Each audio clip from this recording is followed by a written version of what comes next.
مگر میری جان یہ لو دیکھو، نقش فریادی ہے کسی کی شوخی تحریر کا۔ لاش غائب کرنے والے نے ابھی خون کے تازہ دھبوں کا کوئی انتظام نہیں کیا۔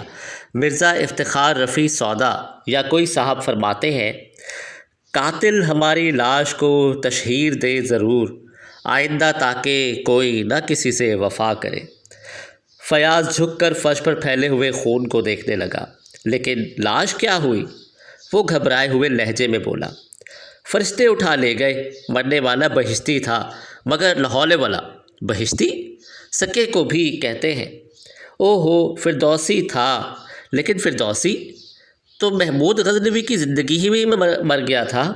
پھر کیا کہیں گے؟ بھائی بولو نا یار، بھیجا مت چاٹو، الجھن، بتاؤ جلدی کیا کہیں گے؟ سر چکرا رہا ہے، دورہ پڑ جائے گا۔ جنتی کہیں گے۔ عمران تم سے خدا سمجھے، جیو۔ ہاں تو مرنے والا جنتی تھا، اور کیا کہہ رہا تھا میں؟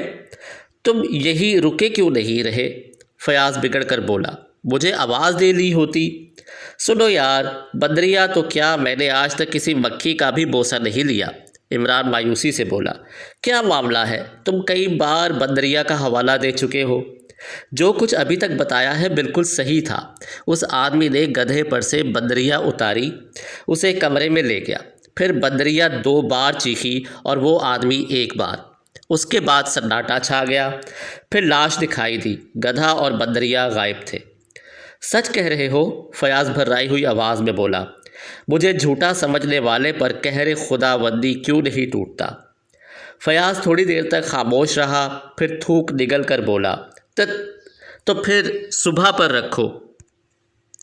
عمران کی نظریں پھر قبر کی طرف اٹھ گئی۔ قبر کا تعویذ اٹھا ہوا تھا اور وہی خوفناک آنکھیں اندھیرے میں گھور رہی تھیں۔ عمران نے ٹارچ بجھا دی اور فیاض کو دیوار کی اوٹ میں دھکیل لے گیا۔ نہ جانے کیوں وہ چاہتا تھا کہ فیاض کی نظر اس پر نہ پڑنے پائے۔ کیا؟ فیاض کام کر بولا۔ بندریا، عمران نے کہا۔ وہ کچھ اور بھی کہنا چاہتا تھا کہ وہی چیخ ایک بار پھر سناٹے میں لہرا گئی۔ ارے باپ!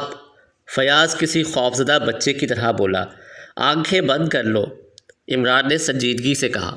ایسی چیزوں پر نظر پڑنے سے ہارٹ فیل بھی ہو جایا کرتا ہے۔ ریوالور لائے ہو؟ نہیں، تم نے بتایا کب تھا؟ خیر کوئی بات نہیں۔ اچھا ٹھہرو، عمران آہستہ آہستہ دروازے کی طرف بڑھتا ہوا بولا۔ قبر کا تعویذ برابر ہو چکا تھا اور سناٹا پہلے سے بھی کچھ زیادہ گہرا معلوم ہونے لگا تھا۔ 1 بج گیا تھا۔ فیاض عمران کو اس کی کوٹھی کے قریب اتار کر چلا گیا۔ پائی باغ کا دروازہ بند ہو چکا تھا۔ عمران پھاٹک ہلانے لگا۔ اونگتے ہوئے چوکیدار نے بانگ لگائی۔ پیارے چوکیدار، میں ہوں تمہارا خادم Ali Imran, MSc PhD London. کون؟ چھوٹے سرکار؟ چوکیدار پھاٹک کے قریب آ کر بولا۔ حضور مشکل ہے، دنیا کا ہر بڑا آدمی کہہ گیا ہے کہ وہ مشکل ہی نہیں جو آسان ہو جائے۔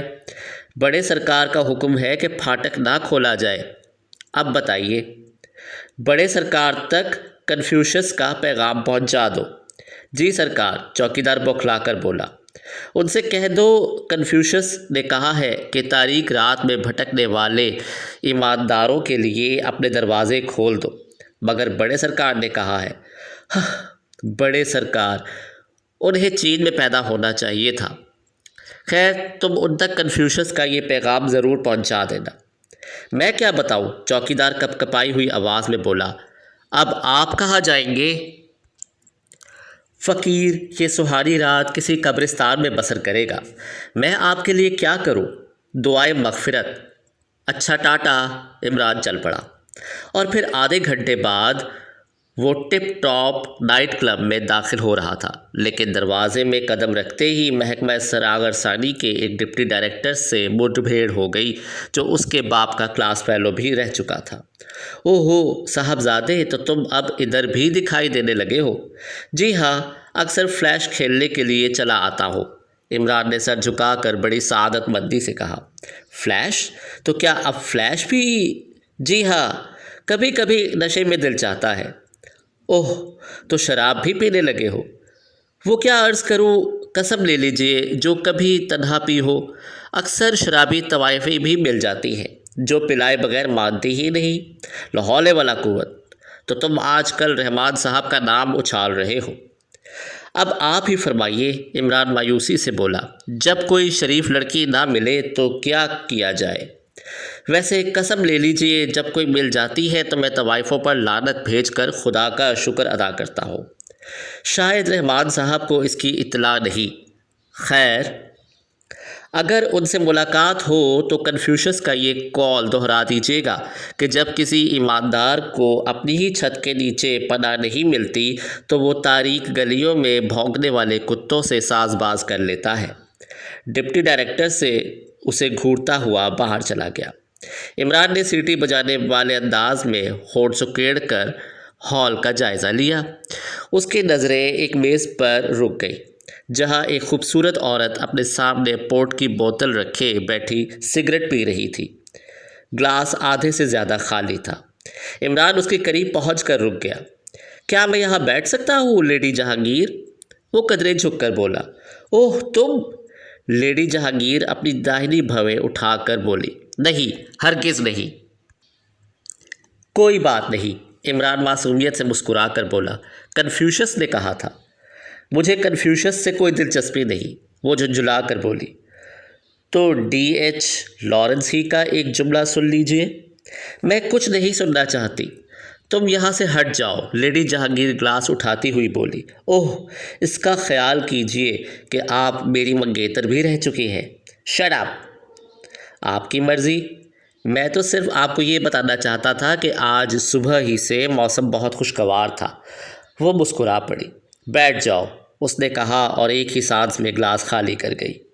وہ تھوڑی دیر اپنی نشیلی آنکھیں عمران کے چہرے پر جمائے رہی، پھر سگریٹ کا ایک طویل کش لے کر آگے جھکتی ہوئی آہستہ سے بولی، میں اب بھی تمہاری ہوں، مگر سر جہانگیر، عمران مایوسی سے بولا، دفن کرو اسے۔ ہائے، تو کیا مر گئے؟ عمران گھبرا کر کھڑا ہو گیا۔ لیڈی جہانگیر ہنس پڑی۔ تمہاری حماقتیں بڑی پیاری ہوتی ہیں، وہ اپنی بائیں آنکھ دبا کر بولی اور عمران نے شرما کر سر جھکا لیا۔ کیا پیو گے؟ لیڈی جہانگیر نے تھوڑی دیر بعد پوچھا۔ دہی کی لسی۔ دہی کی لسی؟ ہی شاید تم نشے میں ہو۔ ٹھہریے، عمران بوکھلا کر بولا، میں 1 بجے کے بعد صرف کافی پیتا ہوں، 6 بجے شام سے 12 بجے رات تک رم پیتا ہوں۔ رم؟ لیڈی جہانگیر منہ سکوڑ کر بولی، تم اپنے ٹیسٹ کے آدمی نہیں معلوم ہوتے۔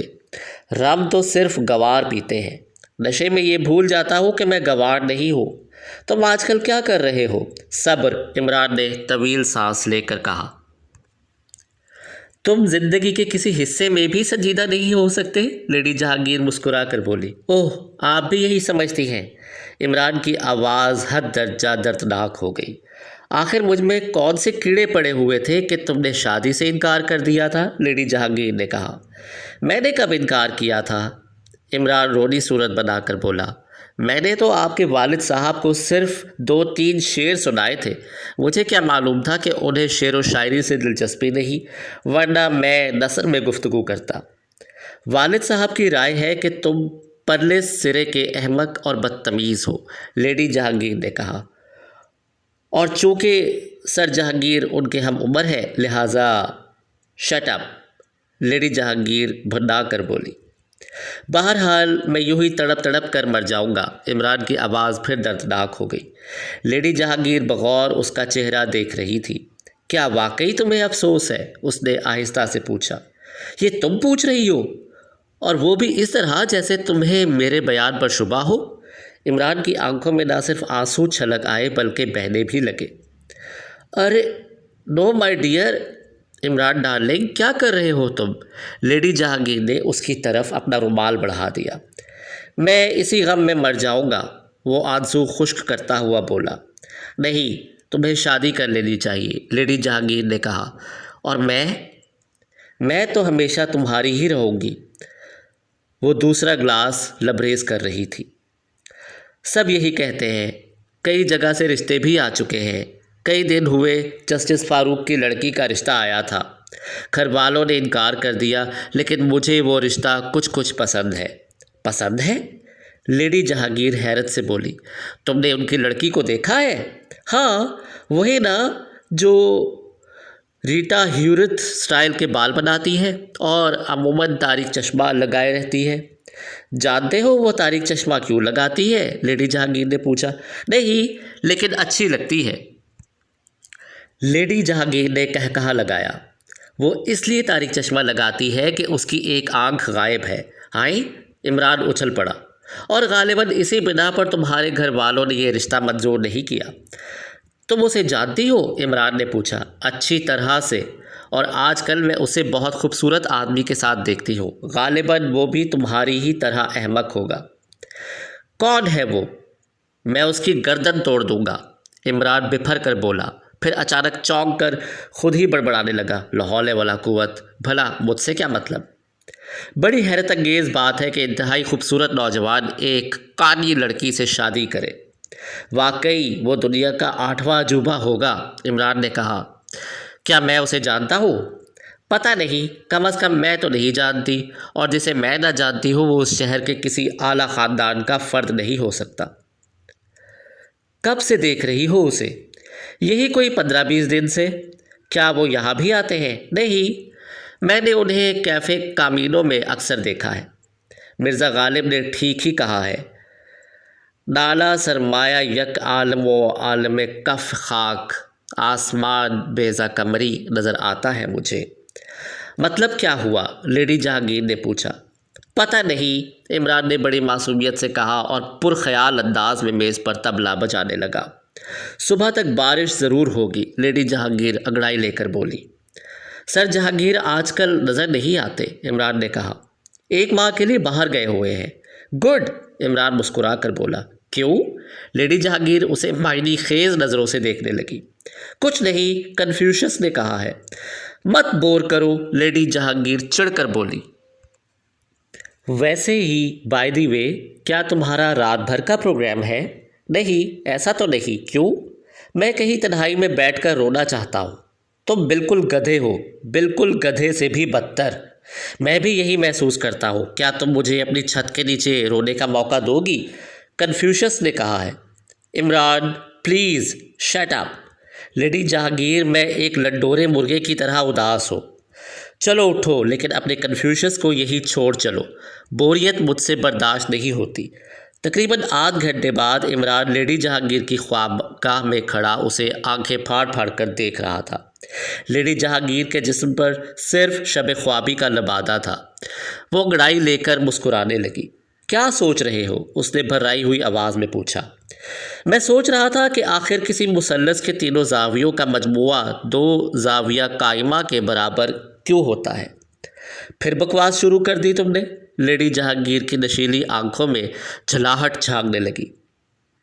مائی ڈیئر لیڈی جہانگیر، اگر میں یہ ثابت کر دوں کہ زاویہ قائمہ کوئی چیز ہی نہیں ہے تو دنیا کا بہت بڑا آدمی ہو سکتا ہو۔ جہنم میں جا سکتے ہو، لیڈی جہانگیر برا سا منہ بنا کر بڑبڑائی۔ جہنم؟ کیا تمہیں جہنم پر یقین ہے؟ عمران، میں تمہیں دھکے دے کر نکال دوں گی۔ لیڈی جہانگیر، مجھے نیند آ رہی ہے۔ سر جہانگیر کی خوابگاہ میں ان کا سلیپنگ سوٹ ہوگا؟ پہن لو۔ شکریہ۔ خوابگاہ کدھر ہے؟ سامنے والا کمرہ، لیڈی جہانگیر نے کہا اور بے چینی سے ٹہلنے لگی۔ عمران نے سر جہانگیر کی خوابگاہ میں گھس کر اندر سے دروازہ بند کر لیا۔ لیڈی جہانگیر ٹہلتی رہی۔ 10 منٹ گزر گئے۔ آخر وہ جھنجھلا کر سر جہانگیر کی خوابگاہ کے دروازے پر آئی۔ دھکا دیا، لیکن اندر سے چٹخنی چڑھا دی گئی تھی۔ کیا کرنے لگے عمران؟ اس نے دروازہ تھپ تھپانا شروع کر دیا، لیکن جواب ندارد۔ پھر اسے ایسا محسوس ہوا جیسے عمران خراٹے بھر رہا ہو۔ اس نے دروازے سے کان لگا دیے۔ حقیقتاً وہ خراٹوں ہی کی آواز تھی۔ پھر دوسرے لمحے میں وہ ایک کرسی پر کھڑی ہو کر دروازے کے اوپری شیشے سے کمرے کے اندر جھانک رہی تھی۔ اس نے دیکھا کہ عمران کپڑے جوتوں سمیت سر جہانگیر کے پلنگ پر پڑا خراٹے لے رہا ہے، اور اس نے بجلی بھی نہیں بجھائی تھی۔ وہ اپنے ہونٹوں کو دائرے کی شکل میں سکیڑے عمران کو کسی بھوکی بلی کی طرح گھور رہی تھی۔ پھر اس نے ہاتھ مار کر دروازے کا ایک شیشہ توڑ دیا۔